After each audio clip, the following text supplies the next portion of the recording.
Hi, everyone. Thank you for attending Local News's Next Wave. This panel, in its framework around local news, I think will be a little bit different than what we've been hearing. Much of the narrative around local news is this doom and gloom scenario, and can actually leave us feeling quite depressed. And my goal today is not to do that, because our panelists and myself are all riding this wave of local news, I would argue, to great success, right? And so the place I want to begin, and I'll introduce each of the panelists as I turn to them, is actually a place of optimism, right? I want us to really feel okay to say this is an area of expansion and in many ways in the middle of a pandemic, a racial reckoning, or one soon to be occurring, depending on how you look at the racial reckoning, and then just massive divides in the country that were exposed in the presidential election. Um, the role of what each of us are doing has never been more important, but also never been more exciting.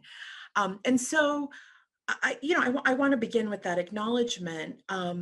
And I'm going to start with Sarah Gu, who is the executive editor at Axios. I feel like now is also the time to confess that Sarah is a former colleague of mine from the Washington Post, a beloved colleague. We worked together, and she was very early in forcing us to care about this thing called the internet. And then Sarah went on to work at the Pew Research Center, where she was senior digital editor, and then was at NPR, but has a pretty exciting story of Axios's foray into local. So Sarah, tell me what stage of expansion Axios is in, and am I right in framing you as optimistic about this space? Well, thank you, Mitra. Yes, the feelings are mutual. We go way back, and I am optimistic. And from what I see in my role at Axios now, and I can't. I'm a little surprised myself because as someone who started out in local news and has seen what's happened over the past couple of decades, it had seemed very depressing. But you're right. Like there's actually a lot of money going into investing in local news, trying different things. And that's true from the public sector, from the nonprofit sector, as well as the private sector.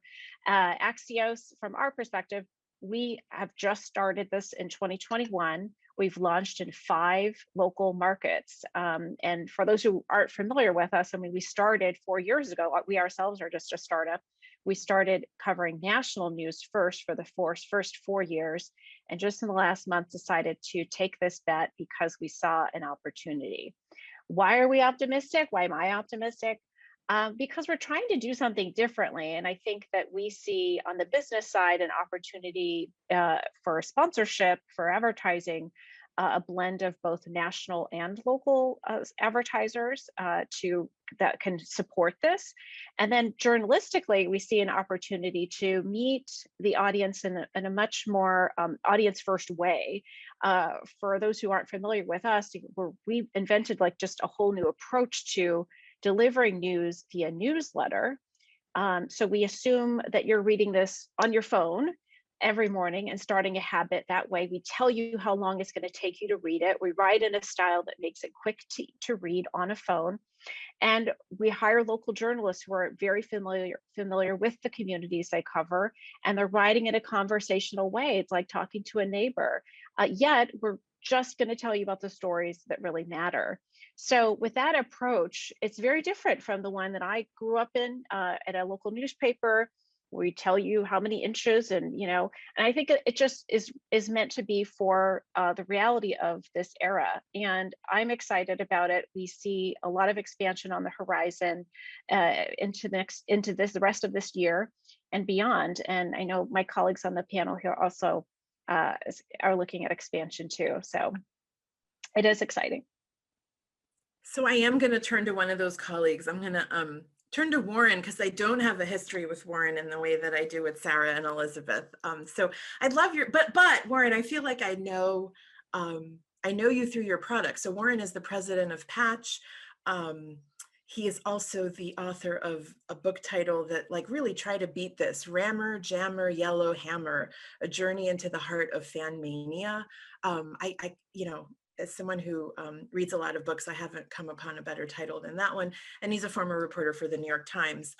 But my Patch story, Warren, and then I'll ask you about your kind of expansion and optimism, is that for me, Patch through the pandemic has been one of the only outlets that feels like it knows my need to be in many places at once. And by that, I mean, my parents are in New Jersey, my in-laws are 45 minutes away from them in Central Jersey. We have a house out on Long Island, and the alerts that Patch gives me, depending on whether the snow is coming or where I can sign up for vaccines for my in-laws, have been invaluable. And so I just want to thank you for that, just personally in my life, and what Patch has represented.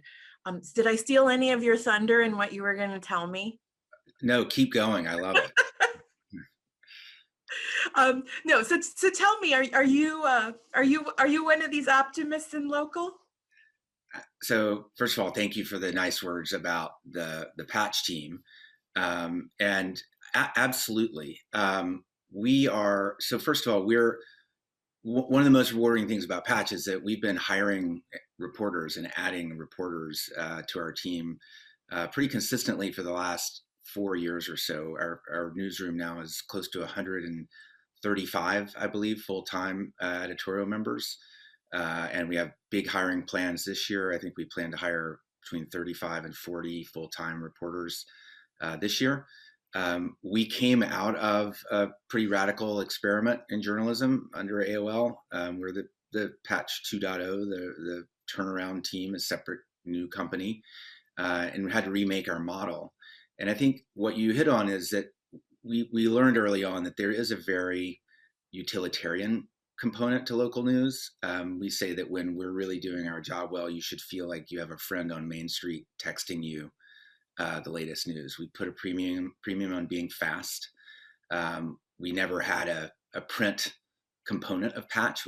We started as a digital product. And I think the thing that has made me, there are a couple of things that make me optimistic generally about our industry. First of all is the amount of experimentation happening around new models, the adaptation of how we deliver the news, and we're sort of meeting end users now or consumers where they are on their devices.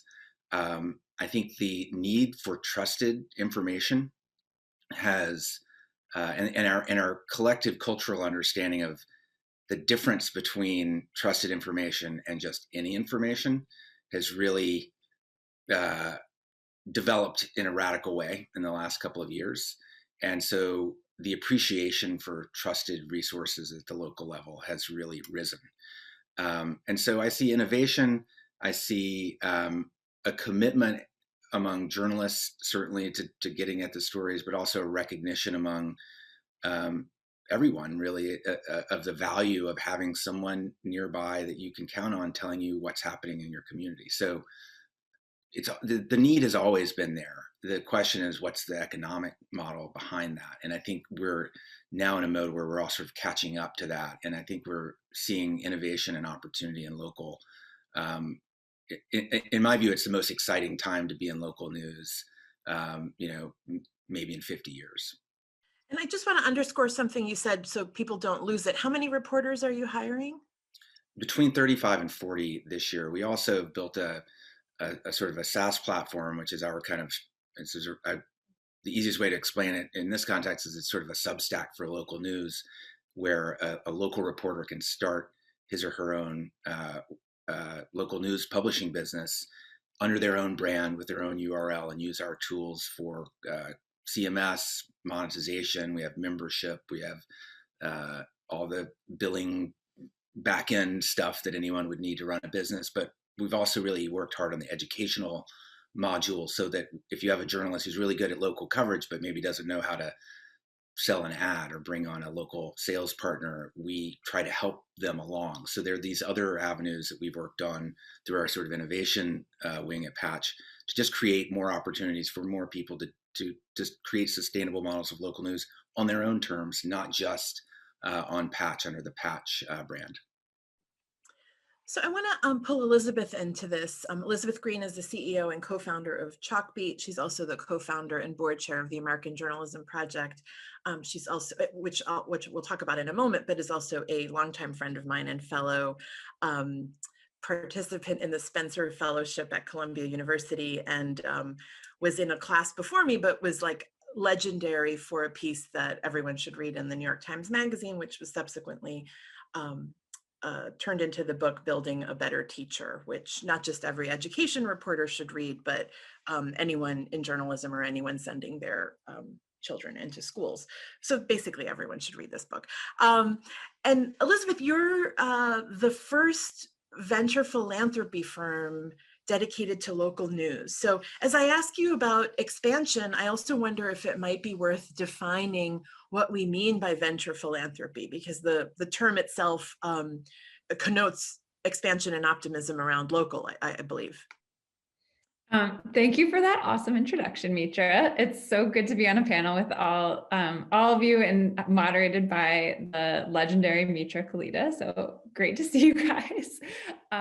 Yes, we all know the reasons to feel doom and gloom are that we've lost so many reporter jobs in local news, and those reporters who remain in local news are not able to do the kind of substantive work that makes local news so important to our democracy. But I'm so glad you asked the question about optimism, and I'll definitely explain what a venture philanthropy is, because I agree with Warren and Sarah that this is a time for optimism, because this is a time when nobody has ever seen so much, I think, attention paid in a growing way to the importance of investing in local news, whether that's through for-profit or nonprofit means. The organization that I lead is Chalkbeat. We have been able to build a team of more than 70 people covering public education in 8 states. We also just created a pop-up newsroom to cover voting policy and election administration in 8 states additional to that, and are seeking to extend that. We are growing. We have a plan to add 10 more communities getting education coverage. That's off of a waiting list of 60 communities that are asking for deeper education coverage in their communities. We're really fortunate to partner with many, many distribution partners. As a nonprofit, we give it all away for free. So Patch is a great partner of ours. We're excited for Axios' launch in Colorado, which is one of our states, and we hope for more overlap in states from there. I founded the American Journalism Project because I believe that models like the one that we're growing at Chalkbeat have to be a big part of the solution to filling this, the gaps, and also reimagining what local news can be to really serve communities more deeply and representatively than has happened in the past.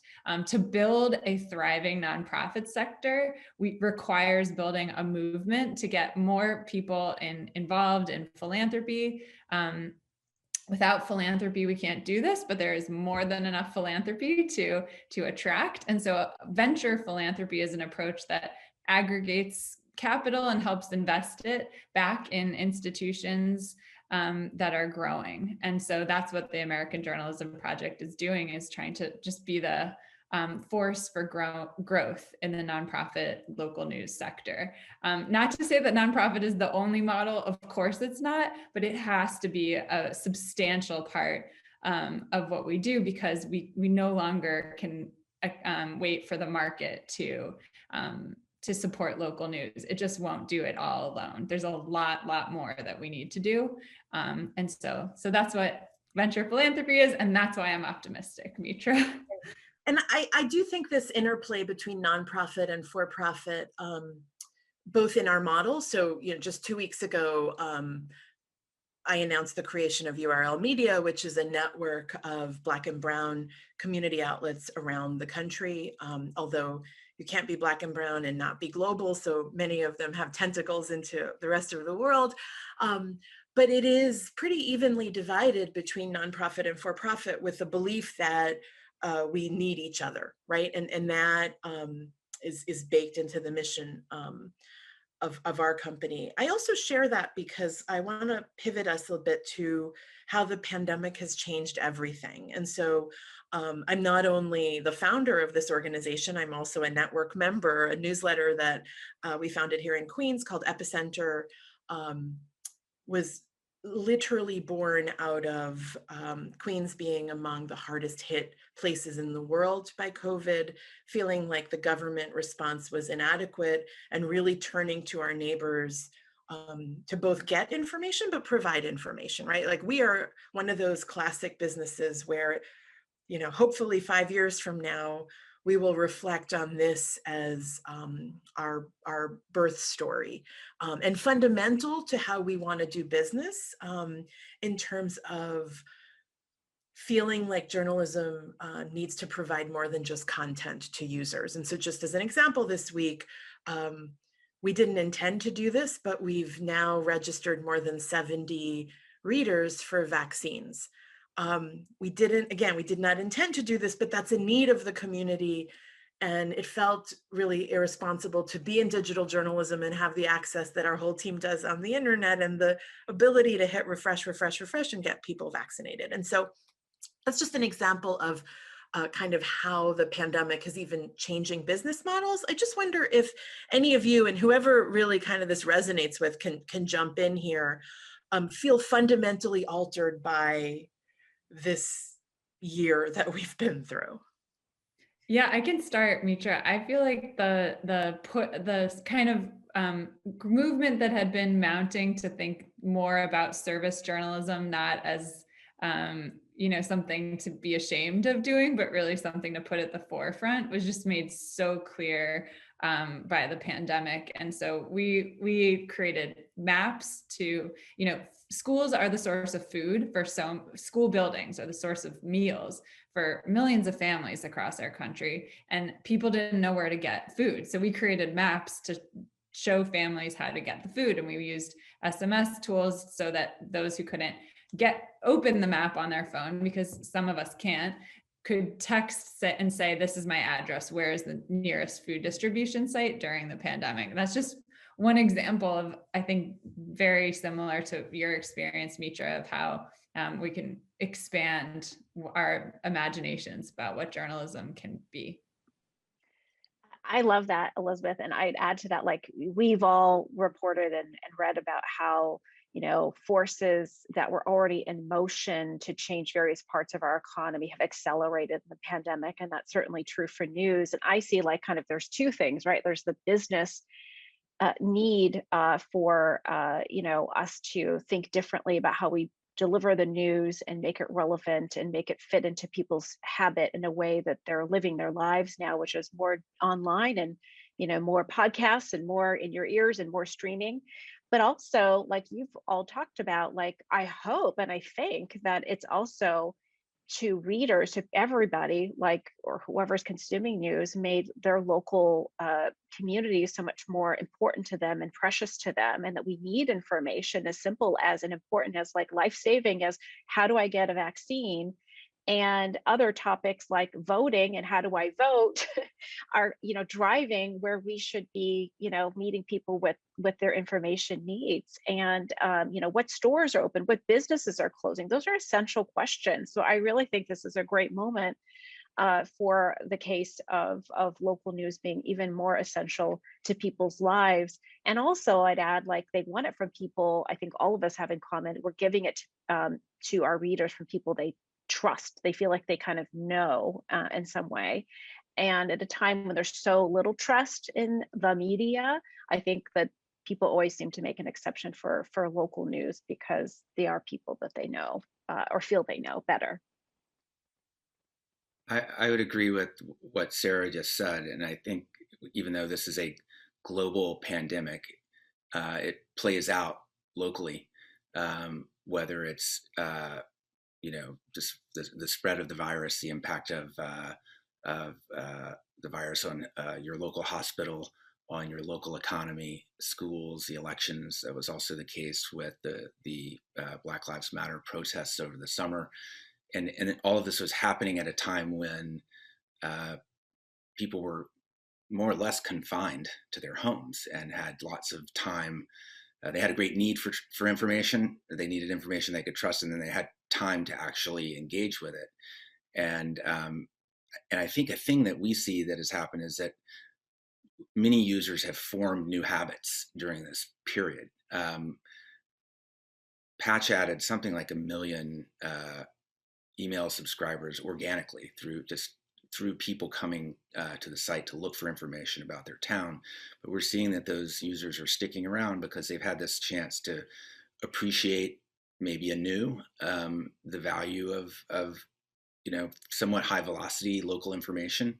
And in the past, there was a moment early on in the history of Patch when AOL owned the company, when Hurricane Sandy hit, and many people in the areas of New Jersey went on to Patch, and that's where they were sharing information about the impact of the hurricane on their communities. And to this day, many of those communities are some of our strongest communities. So when people form a habit and then this sort of network effect happens, then they will incorporate a tool like a local news source into their lives in a more sort of permanent way and make it something that they go back to on an ongoing basis. And this has sort of happened everywhere at once. So it's been a powerful opportunity for local news to show its value and to come through for people. And I think that's having economic impacts too on the industry, because advertisers go where people's attention is. And right now, people's attention is on what's happening around them and in their communities, and they need to go to a trusted source of information to keep them engaged with things that really, in many cases, are life or death matters or have intense economic consequences for them. So it's been a moment for local news to do what it does best, and I think it's met the challenge and really risen to it in extraordinary ways. The reporting that around the country that local news outlets have done over the last year is really astounding. I want to pick up on a thread there, Warren, and maybe Sarah can answer this, but because each of you represent national plays into local news, and there's a bit of a formula on how you do things, right? And yet each of you talked about the need to serve in quite a micro manner. So how do you reconcile this is the formula, this is the delivery, with every community is different, right? And kind of, does this keep you up at night, or tell me your thoughts around that? Well, I guess I could say, like, we think about we're still learning about the difference between national and local audiences. But I definitely think, like we've talked about before, like in local, they're just topics that matter so much more to people. So we want to be, rethinking and reimagining. We spend a lot more time talking about real estate, talking about local sports, talking about, really big figures in a community, of course, and less on the institutions, that tend to be rather boring, or that we do in national news, say, that just have a lot more policy driven. So I think the content is just different. And then I think we're also thinking about, beyond just the newsletter format, how do we build a sense of community? So we're doing some events. We're bringing people in, online streaming events where they can join us live and feel part of the conversation, say with a big local official, or on a topic like COVID that really matters to their community. So there's a lot of experimentation left to be done. But I think from a business perspective, and from the kind of ability to convene conversation around the topics that really matter to people locally, we're learning a lot, and we're definitely letting our local journalists lead us in that direction, that and cover what we need to cover differently. That's helpful. Because I think I'm the youngest news organization on this panel, I am shameless in wanting to steal some of your wisdom. So is there one big thing, one innovation, or some discovery you've made that is particularly noteworthy? I'm just going to round robin it. Elizabeth, I see you nodding. Can we start with you? Sure. I was just thinking about the last question too, and it actually connects what I was going to say. So I think Mitra, that when we started Chalkbeat, it was a single place that we were serving, and we had even a name with the place in it, Gotham Schools, covering just New York City. We started getting requests from all over the country to replicate our model. And I was like, no, like we're New York, that's it.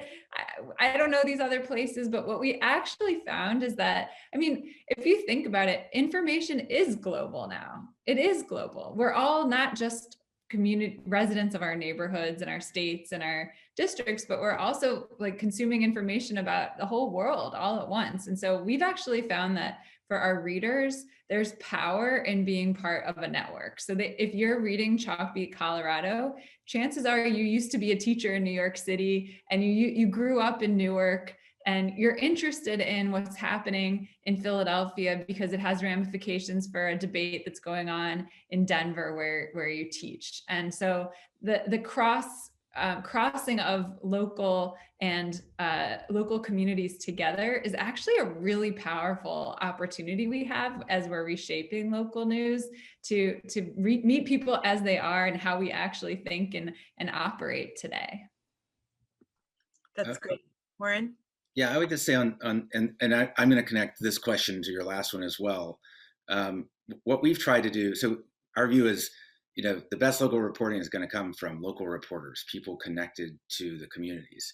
So what we can do at the sort of HQ or the corporate level is to try to make the business work such that the resources are going into the reporters and not into the things that they need to publish or that the business needs to monetize. So what I mean by that is we have a single technology stack, a single CMS, a single programmatic ad operation.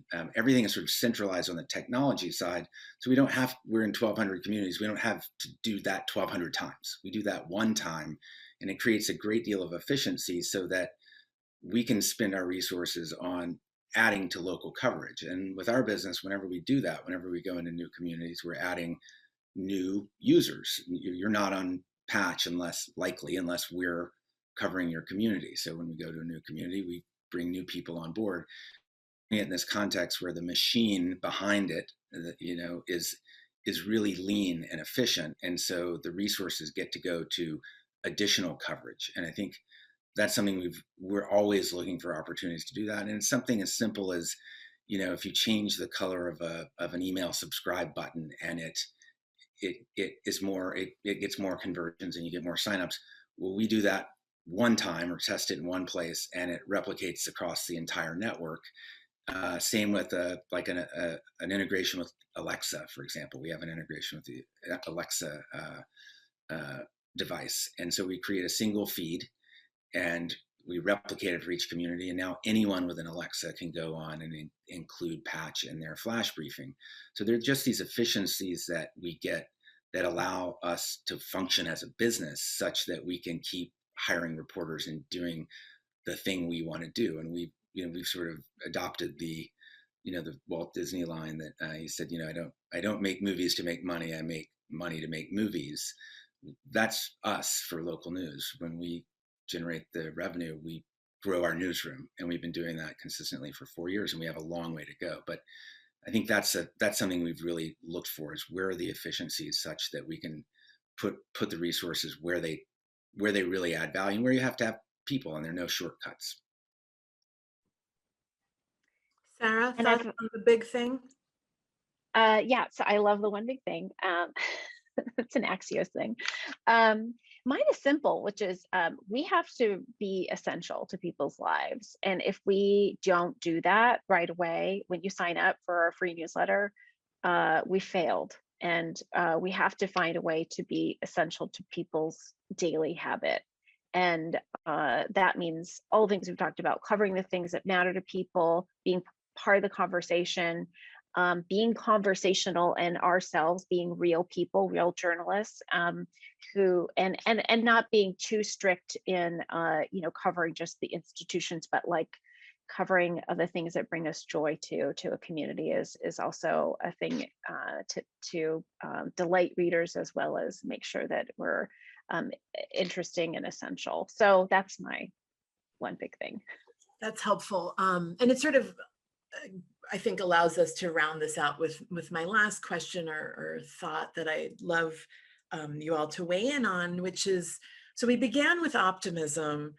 Um, we're journalists, so of course I think we share skepticism as well, right? And so there is, I don't want to say a bubble, because as Elizabeth has pointed out, local news reporters are being laid off, and I haven't checked the latest BLS numbers, but I don't think the expansion is yet quite made up for that contraction. But that being said, we all represent different models. And so there's a version of what Sarah just said around being essential that I cling to. And in our product, we say we must be actionable, right? We can't just give you news that exists. I want you to be able to do something with this information, because I feel like a lot of local news is, this official's corrupt, good luck to all of you, right? And I kind of want to complete the next thought or the next sentence. That's just how we've organized ourselves. I just wonder and that of course comes from a place of skepticism over the way other people were doing newsletters and their journalism. So I just wonder if there's something like that any of you want to weigh in on, that fuels what makes you unique and where you're going with this. And I see Elizabeth kind of nodding and reflecting, so I'm gonna go to her again. Yeah, I think I was just thinking about your example. I think what's really important to me going forward, when I think about why am I going to throw all of my energies into this very difficult problem that we're all picking. I mean, we know why it matters, but it's really hard. It's an uphill battle. There's a lot of losses along the way. And to me, it's the stakes, and that's also what's different about us. So the challenge here is that we're in an unprecedented moment in history where we either have a turning point for how we all kind of live together and this country coheres, or and it's for the better, or we don't. And I really believe that. And I think it's so true, especially if we think about just the basic things of our public institutions, like how schools work and operate. I mean, there's a reality here where the pandemic is really continues to be a brutal force for kids, families, and public schools. There's the same reality for public transit. There's the same concerns I have for voting in our democracy. There's the same concerns I have for public health. But what I think is so powerful as an opportunity is, what if we use that moment, that turning point, to marshal new kind of expert local journalism that lies at the intersection of knowledge of place and knowledge of topic, and builds on these networks of communities across the country coming together while also focusing on their locale. And then we say, okay, let's reinvest in our communities. Let's rebuild this country better. And we can do that only if we invest in local news. And for me, the new way to do that is to really put the topics at the center and put expertise at the center, so that education journalists know something about what they're writing about, and they can bring that to bear on their reporting. Public transit journalists know something about that very complex topic, health, etc. So I am a real believer in the power of the model that we're deploying at Chalkbeat to combine this expertise with place, because the challenges we face right now are just like too big not to do that. So that's my kind of change that I want to see going forward in how reporting works locally. Sarah? I could jump in. I guess I'm more skeptical. I'll add my. I think Elizabeth's very optimistic, even her skeptical view. But yeah, I mean, I think the thing that I think about is, how far can this scale, right? I mean, like, we're going into cities, some of them quite small cities. We're in, but would our model work in a rural area? What would work better serve a rural area? I think we have to be realistic that a lot of small towns in this country are really hurting economically, so that just the advertiser base is much smaller. And so that's, I think, going to be the challenge of where, like, as we talked about, to bring a full circle, like, there's nonprofit initiatives, there's for-profit initiatives. Hopefully together we can weave something and build something together that will end up with, better coverage, better journalism that everyone in this country deserves for their local community. And there could be a lot of different options. I think, like from where I sit, from the private sector, we'd like to make those investments where we can. We have a lot to learn, I would say, about how far that can scale. So I just more of like want to be realistic about it, not pessimistic about it, that the challenge is still quite real. I totally agree with that, and it's as journalists, we're right to be skeptical, especially of anything that's working. What's next? What's around the corner?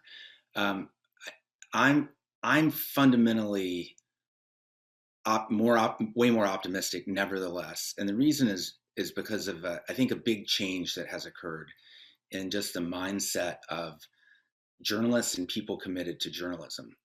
I think the sort of traditional church and state wall between newsroom and business was very well intended and is ultimately the way things ought to be.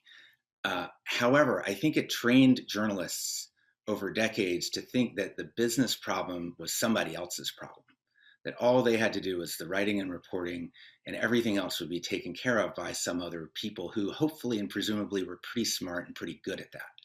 Well, it turned out that those folks weren't looking around the bend.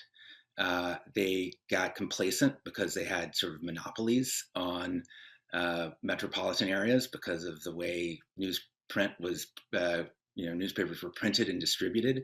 And so they would do things like just keep raising the prices on classifieds to drive revenue growth.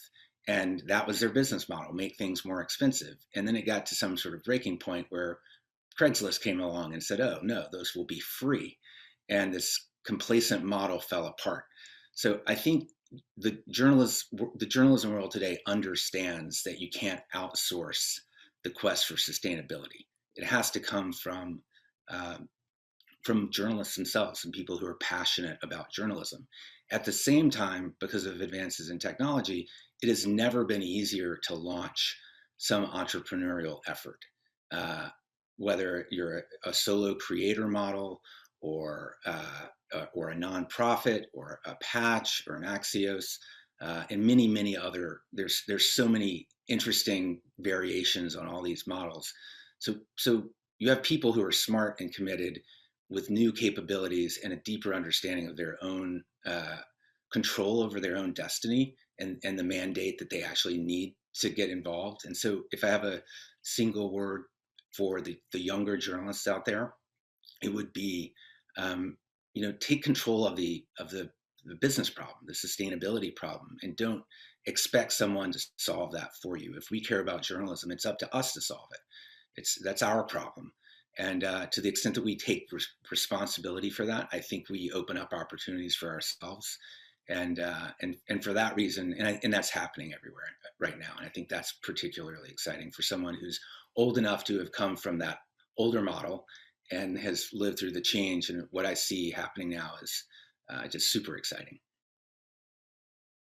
So on that note, Warren, I'm going to steal your looking around the bend analogy, because I really feel like each of you offered some of that today. I'm super, super grateful for your insights and your time. Warren, Elizabeth, Sarah, thank you so much for being with us. Thank you so much. Thank you. Thank you, Mitra.